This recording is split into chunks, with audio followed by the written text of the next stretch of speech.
সুপ্ৰভাত সকলোলৈকে সম্ভাষণ জনাইছোঁ। আমি এয়া ষ্টেচনত ট্ৰেইনে আমি এটি যাত্ৰা কৰিলোঁ। এয়া আহি পালোহি অসম সাহিত্য সভা ভৱন। এটি মহৎ উদ্দেশ্যেৰে এয়া মহেন্দ্ৰ বৰা সভাগৃহ পালোহি। কৃতজ্ঞতা আৰু শ্ৰদ্ধা জনাইছোঁ। আজি সভাখন আমাৰ পৰিচালনা কৰিবৰ বাবে আমাৰ কেন্দ্ৰীয় কমিটিৰ সভাপতি শ্ৰদ্ধাৰ ৰমেন ভৰালীদেৱক মই সন্মান কৰিবলৈ অনুৰোধ জনাইছোঁ। আমাৰ আজি সভাখনৰ মুখ্য অতিথি হিচাপে আমাৰ মাজত থকা আমাৰ চুটিগল্পৰ পৃথিৱী অসমৰ মুখ্য উপদেষ্টা চৰকাৰ জয়ন্ত মাধৱ বৰা ছাৰ, আপোনালোক সকলোৱে চুটিগল্পৰ পৃথিৱী অসমলৈ আপোনালোক আটাইলৈ প্ৰণাম আৰু শুভেচ্ছা লগতে মই সকলোকে আদৰি জনাইছোঁ। চুটিগল্প পৃথিৱীৰ এক সাহিত্য অনুষ্ঠান। ইয়াত গল্পৰ চৰ্চা আপোনালোক অসমৰ বিভিন্ন প্ৰান্তৰ পৰা আহি আজিৰ এই প্ৰথমখন সাহিত্য সন্মিলনত অংশগ্ৰহণ কৰাৰ কাৰণে মই চুটিগল্পৰ পৃথিৱী অসমৰ তৰফৰ পৰা আপোনালোক আটাইলৈ দিছোঁ আৰু মই আজিৰ এই প্ৰথমখন সতীৰ্থ সন্মিলনৰ সভাপতিৰ আসন গ্ৰহণ কৰিবলৈ লৈছোঁ আৰু আপোনালোকৰ আটাইৰে সহায় সহযোগ পাম বুলি মই আশা ৰাখিছোঁ। সঁচাকৈ আমি সৌভাগ্য বুলি ভাবিছোঁ। সঁচাকৈ আমাৰ এই চুটিগল্পৰ পৃথিৱী অসমৰ মজিয়াত ধন্য কৰিছে অসমৰ এগৰাকী বিশিষ্ট সাহিত্যিক, গল্পকাৰ, সাহিত্য একাডেমী বঁটাটো বিজয়ী শ্ৰদ্ধাৰ জয়ন্ত মাধৱ ছাৰ আহি আমাক যি উৎসাহ উদ্দীপনা দি প্ৰথমৰ পৰা এই চুটিগল্পৰ পৃথিৱী অসম নামৰ অনুষ্ঠানটি জন্ম লগ্নৰে পৰা তেখেতে আমাক যি উৎসাহ উদ্দীপনা দি আমাক এই অনুষ্ঠানটো আগবঢ়াই নিয়াত যি সহায় সহযোগ, যি তেখেতৰ চিন্তা চেতনাৰে আমাক উদ্বুদ্ধ কৰিছে, তাৰ বাবে মই তেখেতক বহুত আন্তৰিকতাৰে তেখেতক ধন্যবাদ জনাইছোঁ। তেখেতৰ এই গৌৰৱখনক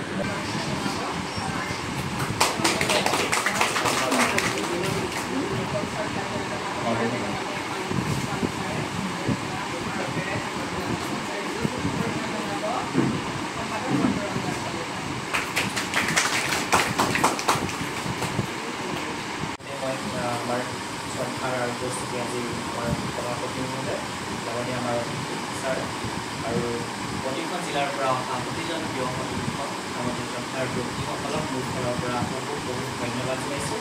কাৰণ আপোনালোকে ইমান দূৰৰ পৰা আহি পিনি আজি আমাৰ এই সভাত উপস্থিত কৰিছিল তাৰ বাবে। আৰু আমাৰ আজি এই সভাৰ উদ্দেশ্য ব্যাখ্যা কৰিবলৈ লৈছোঁ। যিহেতু আমাৰ চুটিগল্প পৃথিৱী আমাৰ উদ্দেশ্য হৈছে আমাৰ অসমৰ যি ৰসৰাজ লক্ষ্মীনাথ বেজবৰুৱাৰ দিনৰে চুটিগল্প জোনাকী পাতেৰে অসমৰ চুটিগল্পৰ আমাৰ পাতনি মেলিছিলে। তাৰ সেইটো উদ্দেশ্য আগত ৰাখি আমাৰ চুটিগল্প পৃথিৱী আমাৰ অসমত যিহেতু চুটিগল্প বহুত প্ৰচাৰ আৰু লেখক বহুত কমি গৈছে, তাৰ উদ্দেশ্য আগত ৰাখি আজি চুটিগল্প আমাৰ গোটটো খোলা হৈছিলে প্ৰচাৰৰ বাবে। আৰু আজি আমাৰ লগ হোৱা কাৰণ হৈছে যে চুটিগল্প আমাৰ যিসমূহ সতীৰ্থ প্ৰতিখন জিলাৰ যিহেতু আমি লগ হ'ব একেলগে লগ হ'ব বিচাৰিম। 10খন জিলাৰ যিটো আজি কৈছিলোঁ 10খন জিলাৰ সতীৰ্থসকলক আমি একেলগে লগ হৈ তেওঁলোকৰ লগত মত বিনিময় আৰু লগতে আমাৰ সংবিধানখনৰ লগত কিছুমান আলোচনা থাকিব। সংবিধানখন কেনেকৈ প্ৰস্তুত কৰিম তাৰ লগতো আৰু হৈ আছে, মানুহে পঢ়ি আছে, লিখি আছে, ঠিকে আছে। কিন্তু অনুকল্পটো বৰ্তমান সময়লৈকে অসমীয়া ভাষাই স্বীকৃতি দিয়া বা অসমীয়া ভাষাটোৰ এটা স্বীকৃত ধাৰা হিচাপে আমি অনুকল্প কাপোৰ এতিয়ালৈকে কৰা নাই। গতিকেলৈ যদি ভাবি চাওঁ চুটিগল্পৰে কৰা, কিয়নো চুটিগল্প এই আধুনিক যুগতে জোনাকীৰ পাতত লক্ষ্মীনাথ বেজবৰুৱাৰ হাতেৰে সৃষ্টি হোৱা এটা অসমীয়া সাহিত্যৰ এটা স্বীকৃত ধাৰা, এটা পুৰণি ধাৰা।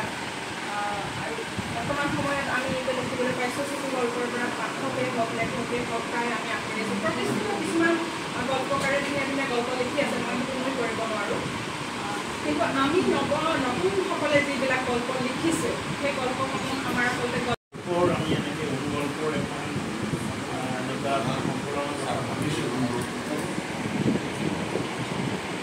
মই লগে লগে সন্মতি জনালোঁ হৈ থাকে কিয় জনালোঁ তাৰ কাৰণ কি যে মই দেখিছোঁ যে অসমত কবি সন্মিলন ধেৰ আছে জিলাই নিজৰ কবি গীত আছে জিলা কবি সন্মিলন আছে কবিতা সভা আছে বহুত আছে কিন্তু গদ্যৰ কোনো এনেকুৱা সন্মিলন তাৰ কাৰণে আমি গল্প পঢ়িবলৈও এৰি দিছোঁ আৰু লিখিবতো নজনা হৈছোঁ আৰু লিখিব নাজানো কাৰণেই কোভিডৰ সময়ত আমি মোবাইলত লিখিবলৈ আৰম্ভ কৰিলোঁ আৰু কোনোবাই নাম দি দিলে অনুগল্প সেই অনুগল্প লৈ পেলাই বিভিন্ন বিভ্ৰান্তি আৰম্ভ হ'ল বিভিন্নজনে কিবা এটা লিখি দিয়া নাম দি দিয়ে অনুগল্প আচলতে অনুগল্প বুলি একো নাই সেইটো যি যাৰ প্ৰতিভা নাই যি গল্প সম্পৰ্কে একো নাজানে যি নিজকে প্ৰদৰ্শন কৰিব বিচাৰে এই মোবাইলত সেই লিখি পেলাই অনুগল্প বুলি পৃথিৱীত একো নাই তেওঁলোকে এদিন এখন অনুগল্প সংকলন মোৰ সম্পৰ্ক বুলি মাতিছিল মই গ'লোঁ ইচ্ছা কৰি গৈছোঁ এতিয়া মই সুধিলোঁ যে এইটো যে অনুগল্প নাম বুলি কোনে গল্পটো সৰু আৰু এটা অনুগল্প এটা বাক্য এইটো পৃথিৱীত কোনো সমালোচকে কোনেও আনে স্থানীয় সেই গল্পটোক পৰমাণু গল্প বুলি কোৱা হয় আহিতো গল্প এটা অনুগল্প পৰমাণু গল্প বুলি একো নাই গতিকে এনেকুৱা ধৰণৰ বিভ্ৰান্তি যেতিয়া মানুহৰ আঁতৰিছে গল্প পঢ়া মানুহ গল্প বুলি নহয় কিতাপ পঢ়া মানুহৰ সংখ্যা কমি গৈছে আৰু অসমত এতিয়া পাঠক কম লেখক বেছি সকলোৱে যেতিয়াই লেখক বেছি হয় পাঠক কম হয় সেই জাতিটোৰ সাহিত্য মৰিবলৈ বেছি দিন নহয় আমি সেই পৰ্যায়ত আছোঁ আৰু সেইকাৰণে ভাবিলোঁ যে আমাৰ এটা দায়বদ্ধতা আছে যে আমি সঠিক পথ এটা সকলোকে দেখুৱাব আৰু সেইকাৰণে মই ইয়াৰ এই সংগঠনটোৰ লগত জড়িত হ'লোঁ আৰু ভাল লাগিল যে ৰজন ভঁৰালী হওক আমাৰ ঘৰটো হওক গুৰুটি হওক তেওঁলোক খুব সক্ৰিয় ইমান সোনকালে গোটেই অসমত এনেকুৱা এটা নেটৱৰ্ক তেওঁলোকে গঢ়ি দিলে ডাঙৰ কথা খুব ভাল কথা আমাৰ কাৰণে আশাবাদৰ কথা আৰু সেইকাৰণে এই ৰংটো কবি আৰু আমাৰ ৰজন ভঁৰালী ডাঙৰীয়া প্ৰথমতে মই কৃতজ্ঞতা কৰিছোঁ আৰু মই যিহেতু ঘৰৰ মানুহ গতিকে ঘৰৰ মানুহটোকে গামোচা স্মাৰক ভিডিঅ' দিলে মানে তথাপি মই লৈছোঁ এতিয়া দ্বিতীয় কথা ইয়াত আমি চুটিগল্পৰ কথা উলিয়াই আছোঁ কোৱা হৈছে যে এখন সংকলন প্ৰকাশ পাব তাত 2000 পৃষ্ঠাত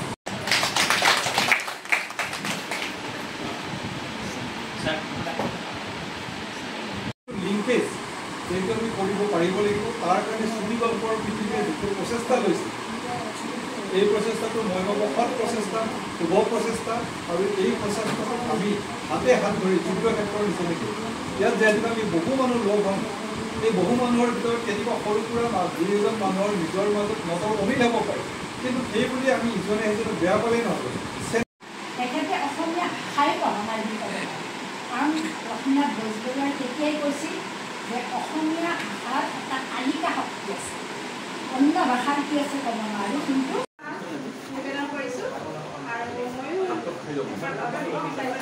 আমি এই চুটিগল্পৰ পৃথিৱী এই নামটোতে আমি আকৰ্ষিত হৈছোঁ প্ৰথম অৱস্থাত আমি প্ৰথমেই সংযোগ হৈছোঁ এই নামটোৰ প্ৰতি আকৰ্ষিত হৈ আৰু শিকিবৰ আমাৰ ইচ্ছা আছে চুটিগল্প লিখিবৰ বাবে লিখিবলৈ আমি দুই এটা লিখোঁ যদিও সেয়া চুটিগল্প হয়নে নহয় বা কাহিনীয়ে হৈছে নেকি তেনেধৰণৰ কথা তাৰ উপৰিও আমি প্ৰথম যেতিয়া গুগল মিটত কৰ্মশালা হৈছিলে ল'ৰা ছোৱালীয়ে বহুখিনি কথাই আমাক কৈছিলে এটা আমি শিকিছোঁ আৰু শিকিবলৈ ইচ্ছা গতিকে চুটিগল্প পৃথিৱীৰ জৰিয়তে আমি আৰু গুগল মিটৰ জৰিয়তে আমি শিকিবলৈ আগ্ৰহী বুলি আমি ভাবিছোঁ আৰু এই চুটিগল্প পৃথিৱীৰ সকলোৱে আগুৱাই লৈ যাব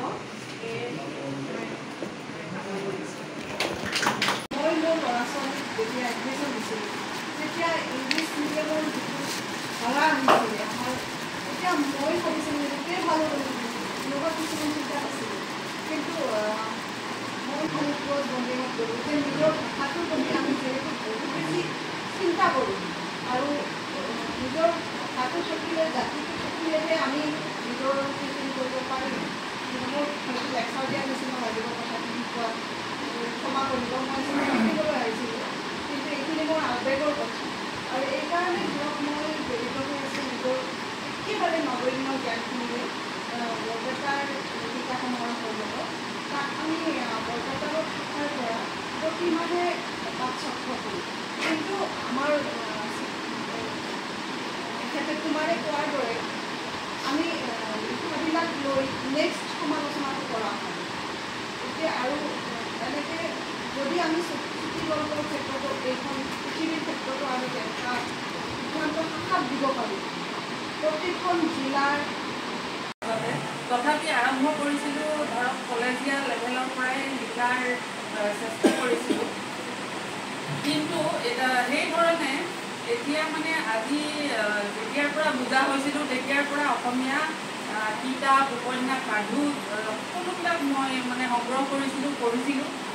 আৰু সেইদিনা কৰ্মশালাত ছাৰে এটা কথা মোৰ মনত ইমান বেছি মানে হেৰি কৰিলে, মানে প্ৰভাৱ বিস্তাৰ কৰিলে যে হয় মানুহে লিখাৰ আগতে আচলতে পাঠক হ'ব লাগে।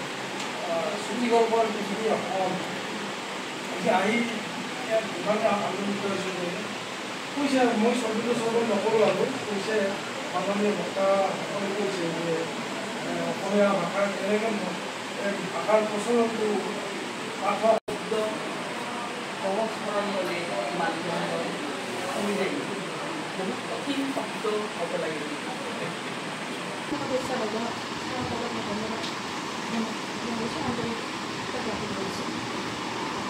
আগৰ বক্তা চবৰ বক্তা বাইদেউসকলে কৈ গৈছে মই কবিতাৰ পৰা মই আহিছোঁ।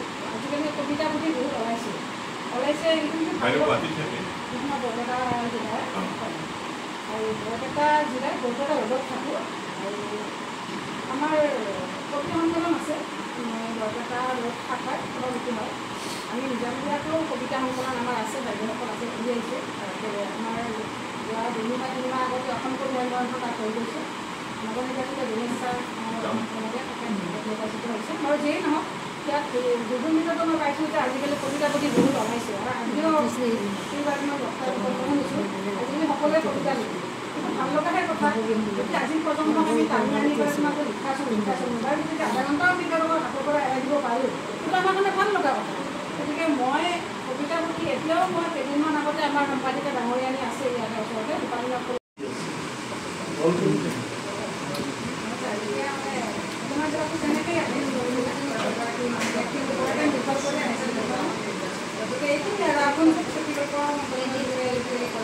মই মানে সকলোৱে কোৱাৰ আগতে মানে বিশ্বাস কৰিব মই অলপ আছে যাম। মোৰ দুটা কথা মানে স্পষ্ট এটা কথা আছে যে আজি এটা সিদ্ধান্ত আজি যিখন জিলা আহিছে কাইলৈৰ পৰা গল্প লিখিব ভুলেই হ'ল তাৰ পৰা আমি বাছি থাকিম কি হৈছে কি নাই বা আপোনালোকক কণ্টেক্ট কৰিম যে এইটো আপুনি এনেকুৱা হৈছে এইটো কিন্তু যদি আপুনি এনেকৈ সভা পাতি থাকে এতিয়া সভাই হ'ব কামত লাগিব। কাইলৈৰ পৰা গল্প লিখক গল্প পঢ়ক তেতিয়া দেখিব যে আপোনাৰ পৰা কিবা এটা মানে এই মঞ্চখনৰ পৰা কিবা এটা একদম নাই কথা। মই সদায় ভাবোঁ যে আমাৰ যিখিনি সদস্য হ'ব আমি এটা পৰিয়ালৰ নিচিনা হ'ব, এই গোটেই কথাবিলাক ট্ৰেন্সপাৰেণ্ট হ'ব লাগে। একো বস্তু এনেকুৱা হ'ব নালাগিব যে কাৰোবাৰ সন্দেহ হ'ব যে এইটো চিন্তা নাই হ'ব। তেতিয়া কথাবোৰ হ'ব যে মোৰ গল্পটো কিয় নোলাল এই কথাবোৰ আহিবগৈ। তেতিয়া আহিলে কিন্তু বস্তুটো মানে লাহে লাহে এইটো এটা বীজাণু নিচিনা এটাৰ পৰা সিটোলৈ যাব সিটোৰ পৰা সিটোলৈ যাব লাগে গৈ থাকিব, সেইটো হ'ব নালাগে। গতিকে সেইবোৰ নহ'বৰ কাৰণে আমি একজন বিষয়ববীয়া ধৰক আজি আমি গোট খাইছোঁ, ভাত খাম কিবা খাম, আমি 100 টকাকৈ খুলিছোঁ, আমি কিমান খৰচ কৰিলোঁ কি কৰিলোঁ আমাৰ বুজি পাইছোঁ যে আজি ইয়াতে সতীৰ্থ সন্মিলন হ'ল, আমাৰ প্ৰতিজন সতীৰ্থই 200 টকাকৈ আমাক তাকে দিলে যে আজি এই সভাখনৰ ইমানখিনি আমাৰ ইমানখিনি জমা হৈছিলে, ইমানখিনি খৰচ সেইটো ট্ৰেন্সফাৰ। ঠিক তেনেকৈ আপুনি গল্প পঠাইছে, আপুনি ফেচবুক পেজত দি আছে, তেওঁলোকে চাই আছে বা তেওঁলোকৰ ভাল লগা গল্প এটা মোলৈ পঠাই দিছে, মই সেইটো চাইছোঁ, মই সেইটো কাটি কুটি ঠিক কৰি দিম, এটা পজিশ্যনলৈ মই লৈ যাম তেনেকৈ গৈ পেলাই দেখিব আপোনাৰ সংকলনখন এটা একেবাৰে আৰু সৌৰভ চলিয়াৰ গল্প নহ'ব পাৰে, কিন্তু এটা চুটি গল্পটো হ'ব হয় নহয়। আমি তেনেকুৱাকৈ যদি নাবাঢ়ো আমি মানে তেতিয়া আমাৰ লক্ষ্যটোত আমি সোনকালে উপনীত হ'ব নোৱাৰিম। আৰু আমি এইটো কথা মই অথনি কৈছোঁ, এতিয়াও কৈছোঁ, আজি হ'ল আগষ্ট, আমি যেনে তেনে আমি 25 ডিচেম্বৰৰ আগতে বুক ফেয়াৰৰ আগতে আমি এখন কিতাপ উলিয়াম। আপোনালোকে মানে এটা কাম কৰিব, আপোনালোকে অনুৰোধ কৰিছোঁ, আপোনালোকে ফেচবুক পেজটোত চুটিগল্প পৃথিৱী অসম বুলি ফেচবুকত অকল এটা পেজে আছে, অকল এইটোৱে চুটিগল্পৰ বিষয়ে। তাত আপোনালোকে লিখিব, মানে বহুত বাইদেউসকলে ছাৰহঁতে দি আছে দেই, তেওঁলোকে কিন্তু পঢ়ি বহুত ধুনীয়া লিখিছে, কিন্তু কিছুমান ছুটি হৈছে, তেওঁলোকে মানে প্ৰথম অভ্যাসো কৰিছে বহুতে, কিন্তু মানে পাঠ কৰিও দিছে ভিডিঅ'। আজি চুটিগল্প পৃথিৱী অসমৰ সতীৰ্থ সন্মিলনত উপস্থিত থাকি খুব ভাল লাগিলে। আমি বৰপেটা জিলাৰ পৰা 7জন আহিলোঁ, আহিয়ে আমি খোৱা বোৱা কৰি আকৌ উভতি যাব লাগিব, সেয়েহে আমি অকণমান আগতীয়াকৈ ওলাবলগীয়া হ'ল। সেয়া আমি এতিয়া ট্ৰেইনৰ কাৰণে আহিছোঁ, এয়া আমি উভতনি যাত্ৰা আৰম্ভ কৰিছোঁ। নমস্কাৰ, ধন্যবাদ।